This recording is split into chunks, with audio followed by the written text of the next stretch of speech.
गणपतिये नमः। ओम नमः शिवाय। श्री शिवाष्टकम्।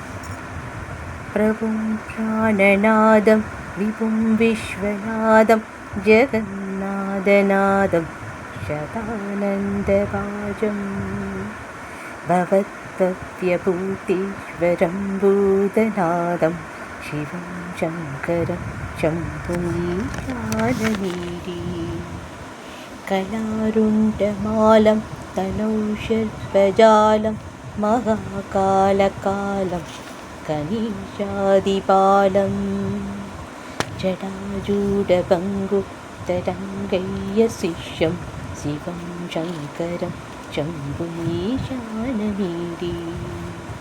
मुदामाकरं मण्डनं मण्डयन्तं महामण्डलं भस्मभूषाधरं तम् अनादिं यपारं महामोहपारं शिवं शङ्करं शम्भुमीशानमीडे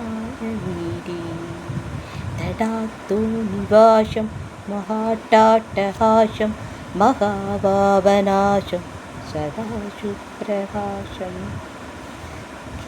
गिरीशं नीशं सुरेशं महेशं शिवं शङ्करं शम्भुमीशानमीडे।